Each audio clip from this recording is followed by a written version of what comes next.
Hi guys. So आजचा आपला topic काय आहे? BMS BHMS इलिजिबल क्रायटेरिया खाली येणार आहे का नाही 2025च्या काउन्सिलिंगसाठी. आजच्या व्हिडिओमध्ये आपण ते डिस्कस करणार आहोत, कारण की एक नोटीस शेअर होत आहे सर्व ठिकाणी. ती नोटीस खरी आहे का खोटी आहे आपण ते आजच्या व्हिडिओमध्ये डिस्कस करणार आहोत.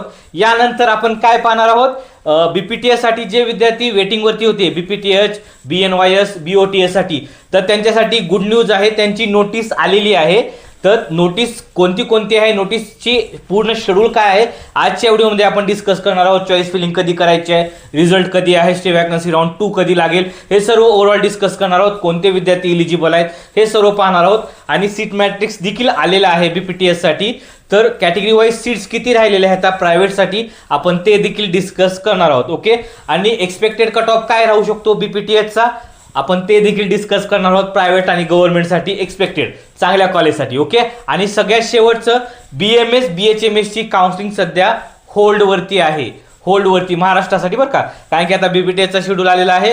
तर BPTSची जोपर्यंत काउन्सिलिंग संपणार नाही तोपर्यंत BMSचं काही येणार नाहीये. आत्ता सांगतो तुम्हाला, कारण की ॲट अ टाइम 2 काउन्सिलिंग ह्या चालत नसतात. ओके. यानंतर आपण काय पाहू, अदर स्टेटला BMS साठी विद्यार्थी जाऊ शकतात का नाही हे सर्व ओव्हरऑल आजच्या व्हिडिओमध्ये डिस्कस करणार आहोत. ओके. आता 1 बाय 1 पहा. ओके.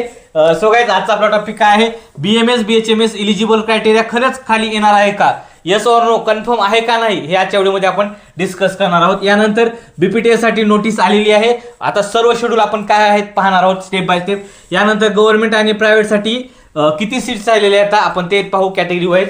आणि कॉलेज स्टार्ट कधी होतील, BPTSचे कॉलेज हे जानेवारीमध्ये सुरू होतील बरं का, सांगतोय तुम्हाला. कारण की महिन्याच्या एंडिंगला BPTSची काउन्सिलिंग आणि आपल्या सर्व प्रकारची काउन्सिलिंग संपणार आहे. लक्षात समजलं. आता 1 बाय 1 डिस्कस करू. ओके. सो गाईज, पहिला टॉपिक पहा, BMS BHMS इलिजिबल क्रायटेरियाची इन्फॉर्मेशन काय आहे. जी नोटीस आलेली आहे त्यामध्ये ग्रुपमध्ये ती शेअर केलेली आहे, ती बरोबर आहे का चुकीची आहे आपण ते डिस्कस करणार आहोत. ओके. सो गाईज, यामध्ये पहा, सो गाईज नोटीस फिरत आहे 2025ची ग्रुपमध्ये, मला देखील भेटलेली आहे. तर त्या नोटीसमध्ये असं सांगितलेलं आहे की 2025 साठी कट ऑफ हा इलिजिबल क्रायटेरिया जो आहे ना तो खाली येणार नाही. आणि रिझन फक्त एक आहे, आणि ते मोस्टली मला आता 100% व्हॅलिड वाटत आहे, पण आता खरं ते मी तुम्हाला नंतर सांगेलच. रिझन काय आहे, कारण सीट्स नाहीत राहिल्या. महाराष्ट्रासाठी BMS BHMS ची काउन्सिलिंग जर कंडक्ट करायची असेल तर त्या ठिकाणी जास्त सीट्स नाही राहिल्या. कारण की तुम्हीच पहा ना गाईज, गेल्या राऊंडलाच 203 होत्या प्रायव्हेट BMSच्या आणि गव्हर्नमेंटच्या सर्व मिळून, आणि BHMSच्या किती 103 होत्या.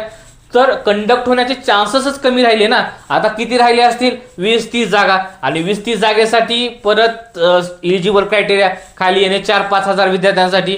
तर ते आता पुढे अपडेट आल्यावर मी तुम्हाला सांगेलच, पण चान्सेस थोडेसे कमी वाटत आहेत मला देखील. कारण की त्यांनी जो प्रॉब्लेम सांगितलेले आहेत, त्यांनी जे कारण सांगितलेले आहे, सीट्स राहिल्या नाहीयेत, नॉट सीट वॅकंट, क्लिअर सांगितलेलं आहे तो नोटीसमध्ये. आता ती नोटीस खरी आहे फेक आहे तर आपल्याला लवकरच समजेल. लक्षात समजलं तर होल्ड करून राहावं लागेल, आणि इलिजिबल झाला नाही तर अदर स्टेटला पण जाता येणार नाही तुम्हाला. Okay.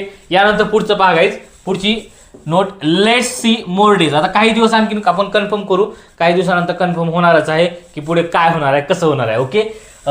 So guys, in case no eligible criteria down, जर इलिजिबल क्रायटेरिया खाली नाही आला तर खूप विद्यार्थ्यांचा लॉस होणार, खूप विद्यार्थ्यांचा लॉस होणार. अदर स्टेटला त्यांना जाता येणार नाही. कारण की जर तुम्ही इनलिगल पद्धतीने अदर स्टेटला ऍडमिशन घेतलं आणि पुढच्या 1 ते 2 वर्षात तुम्हाला पकडण्यात आलं तर तुमची डिग्री पण गेली, तुमचे पैसे पण गेले, आणि तुमचे वर्ष पण वाया गेले. त्यामुळे इलिजिबल होताल त्यावेळेसच जायचंय बरं का. जर तुम्हाला जायचं असेल जावा नॉट इलिजिबलच्या टायमाला, आणि पुन्हा प्रॉब्लेम आली तर बसा टाळ्या वाजवत. कारण की असे खूप किस्से झालेले आहेत कर्नाटक MP चे, तमिळनाडूचे. कारण की विद्यार्थ्यांनी ऍडमिशन घेतलेले आहेत गेल्या वर्षी, आणि त्यांना आता काढून टाकलेलं आहे. काय की प्रूफच नाही ना, तुम्ही इलिजिबलच नाही तर तुम्हाला तिकडं घ्यायला कॉलेजवाले घ्यायला काय तुमच्याकडून पैसे घेणार, त्यांना पैसे भेटत असल्यावर. पण कॉलेजवरती नोटीस पडली तर तुम्हाला म्हणणार तुम्ही कोण आम्ही कोण, सरळ तुमचे पैसे पण गेले, तुमचे वर्ष पण वाया गेले. तुम्हाला घ्यायचं असलं तर घ्या नॉट इलिजिबलमध्ये, इलिगल पद्धतीने घेतात ऍडमिशन, घ्यायचं असलं घ्या. ओके. यानंतर पुढचा भाग आहे, पुढचा टॉपिक आहे BPTH BOTS BNYS stay vacancy round 1 चा शेड्यूल हा आलेला आहे, आपण तो पाहणार आहोत. ओके. आता 1 बाय 1 पहा. Okay.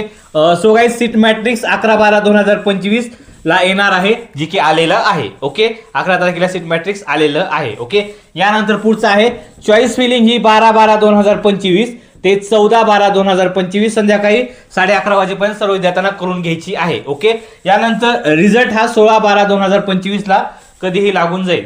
It's okay, no problem, काय अडचण नाही. ओके, यानंतर पुढचा आहे ऍडमिशन डेट. ज्या विद्यार्थ्यांना कॉलेज अलॉट झालेलं आहे अशा विद्यार्थ्यांना 17/12/2025 ते 19/12/2025 5:30 वाजेपर्यंत ऍडमिशन घ्यायचं आहे. तुम्हाला जो कोणता कोर्स का भेटेल ना, बीपीटीएच भेटेल, BNOS भेटेल आणि BOTH भेटेल, तुम्हाला जे घ्यायचं ते घेऊ शकता तुम्ही. ओके, यानंतर पुढचं पहा, नोट आहे choice filling only one time करता येणार आहे गाइज.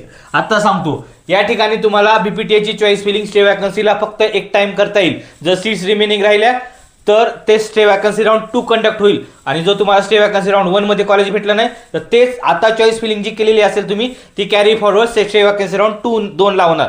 लक्षात समजलं? सो बी केअरफुल, तुम्हाला चॉईस फिलिंग काळजीपूर्वक करायची आहे.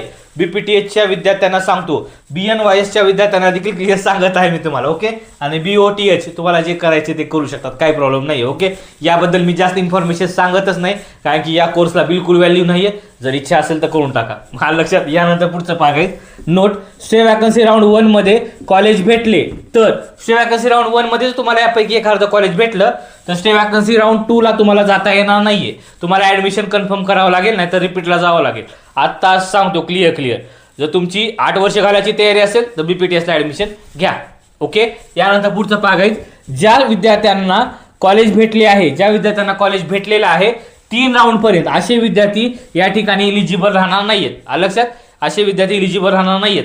अपग्रेडेशनला तुम्हाला जाता येणार नाही. ओके, यानंतर पुढची नोट पहा, इफ वॅकन्सी. आता काही यामध्ये स्टे वॅकन्सी राऊंड मध्ये जागा आणखी शिल्लक राहिल्या, स्टे वॅकन्सी राऊंड 1 मध्ये कमी जागा भरण्यात आल्या, तर डायरेक्टली स्टे वॅकन्सी राऊंड 2 आहे ना, 20/12/2025 ला रिझल्ट लागेल. त्याचा डायरेक्टली रिझल्ट लागणार आहे. आणि यामध्ये ज्या विद्यार्थ्यांना कॉलेज भेटेल त्या विद्यार्थ्यांना 21 डिसेंबर ते 22 डिसेंबर 5:30 वाजेपर्यंत तुम्हाला ऍडमिशन घ्यायचं आहे. हे मी तुम्हाला आत्ता का सांगत आहे, नंतर बीपीटीएस साठी मी व्हिडिओ बनवणार नाही. क्लिअर सांगतो तुम्हाला. ओके, यानंतर पुढचं पहा गाइस, बीपीटीएच गव्हर्नमेंट आणि प्रायव्हेटचं सीट मॅट्रिक्स हे आलेलं आहे स्टे वॅकन्सी राऊंड 1 साठी. आपण ते पाहू. ओके, सो गाइस या ठिकाणी ओपन कॅटेगरी, आपली कॅटेगरी वाईज आपण सीट मॅट्रिक्स पाहणार. ठीक आहे, बीपीटीएच गव्हर्नमेंट साठी 34 जागा शिल्लक राहिलेल्या आहेत 4 कॉलेजेसमध्ये. ओके, सीट्स रिमेनिंग आहेत. तर कट ऑफ आहे ना बीपीटीएच गव्हर्नमेंटचा 280 प्लस राहील, 280 प्लस कट ऑफ राहील बीपीटीएच गव्हर्नमेंट साठी. ओके, यानंतर पुढचं पाहायचं, पुढचं मेन आहे बीपीटीएच private college seat matrix. Private colleges किती आहेत?